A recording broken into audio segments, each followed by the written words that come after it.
Okay, now that is only set for dial-up modems, which I don't think nowadays a lot of people use dial-up modems. Now these are basic settings. You can go to the LAN settings and you would basically leave them the way they are unticked. Now, one very important thing you must do is go to your advanced settings. And here you will see different settings. If you scroll down, either by the small arrow key by doing this, or the wheel on your mouse, do not save encrypted pages to disk. You want to make sure that you have that ticked. And every temporary internet files when your browser is closed, you want to tick that. Now, after you have them all ticked, you can hit apply. And OK. Now, there are just two small things that you can do that I would suggest you do before you even think about going onto the internet with your new computer for the very first time. Now, what I would suggest you do then is basically, after you've done a couple of small steps, you basically would go to Start on Windows 7. And if you don't see Windows Update in here, you click All Programs. Now, there is Windows Update there, and basically you would click on that. Now, this is for people that have never used a computer before. And what you would do basically is check for updates. If you click that, you will see that it is checking Microsoft website for updates. Now, you have to connect your computer to the internet to do this. Now, lucky for us, Windows 7 doesn't have a lot of updates at the minute, but eventually they will download updates. Now, optional updates you're not obliged to install, but this one here says it's for my graphics card, so I'm going to take that one. Now, for the basic user that's never used a computer before, to find out what updates you're getting, you click here for the important updates and it'll tell you what it is, Service Pack 2.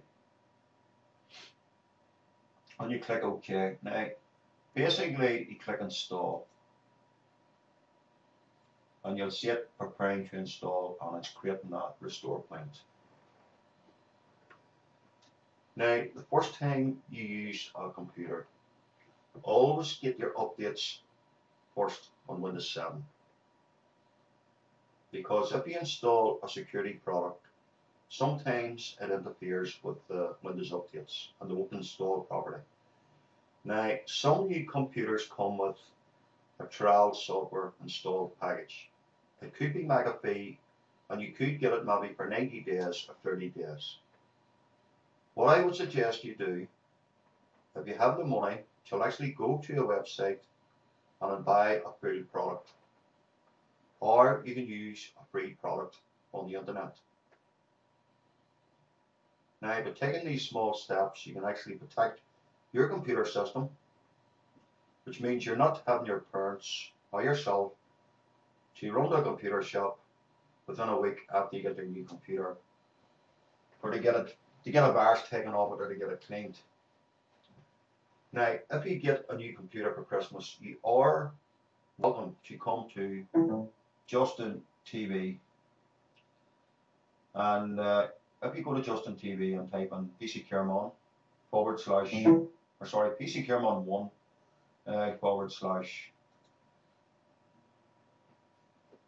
if you do have a problem with your computer, please feel free to come to our help room. We run a small help room which we give free computer help, and we try to help people with computer viruses, hardware problems, or basically anything that they need help with.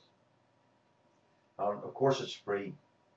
We also have it on Blog TV as PCCareMon 2.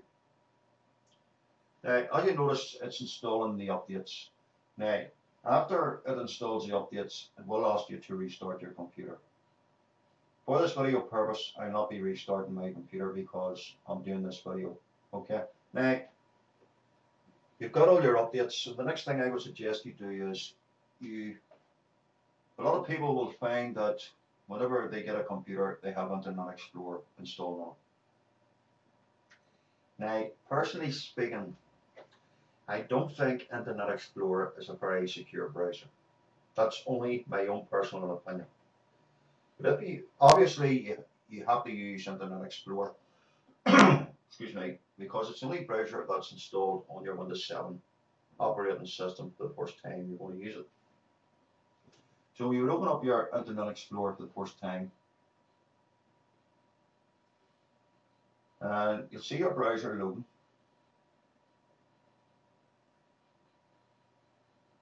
Now, it will depend on your internet connection speed, how quick it loads up.